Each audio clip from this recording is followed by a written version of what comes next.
Kila kijana anatamani kuheshimiwa, kuaminiwa na kuthaminiwa. Thamani ya mtu haipatikani kwa kutumia pesa. Thamani ya kweli inajengwa na tabia, maamuzi, nidhamu na mawasiliano mazuri na namna mtu anavyoishi kwa kujitambua. Kila mtu ana uwezo wa kujiongezea thamani bila kujali alikotoka au hali yake ya kifedha. Siri ya kwanza, boresha muonekano wako.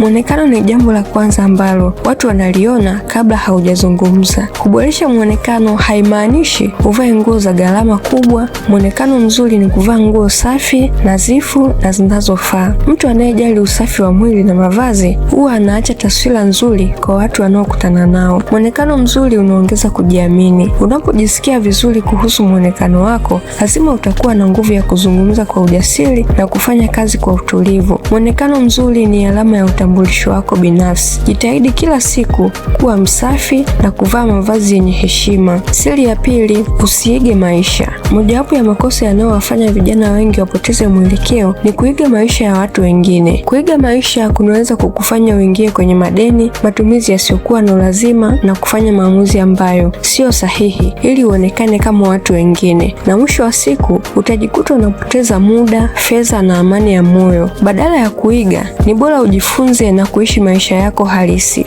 Siri ya tatu, ishi maisha yako. Kuishi maisha yako ni kuwa na malengo, maono na maamuzi yanayoendana na ndoto zako. Usiruhusu mitazamo ya marafiki au jamii ikufanye uache kufanya kitu unachokiamini kitakupa matokeo chanya. Kila mtu ana safari yake ya maisha. Ukijilinganisha na watu wengine, unapoteza furaha na motisha ya kuendelea mbele. Furahia maendeleo yako hata kama ni madogo. Endelea kufanya kazi kwa bidii, jifunze kila siku, na amini mafanikio yako yatakuja kwa wakati sahihi kulingana na Mungu alivyokupangia. Siri ya nne, jenga nidhamu. Nidhamu ni msingi wa mafanikio ya kudumu. Kila kijana mwenye nidhamu huwa anatimiza ahadi zake, anaheshimu muda, anatekeleza majukumu yake na huwa anajituma bila kusimamiwa na mtu. Nidhamu ni matumizi mazuri ya fedha, muda na nguvu. Badala ya kutumia muda mwingi kwenye mambo yasiyokuwa na msingi, tumia huo muda kujifunza na kufanya kazi. Siri ya tano, tumia lugha ya heshima unapoongea.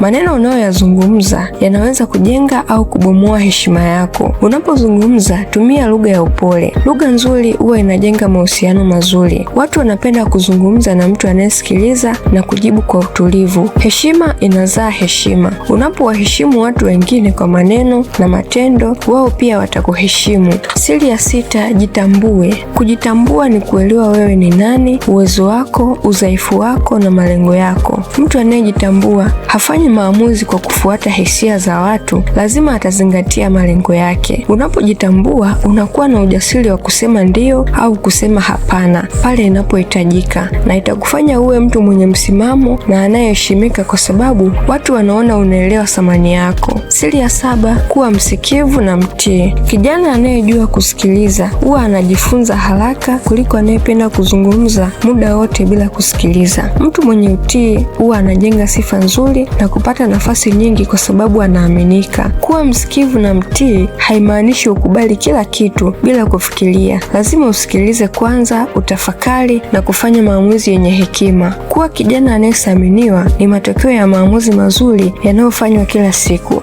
Kuboresha muonekano, kuacha kuiga maisha ya watu wengine, kuishi maisha yako, kujenga nidhamu, kutumia lugha ya heshima, kujitambua na kuwa msikivu na mtii ni misingi ya kujenga heshima na thamani.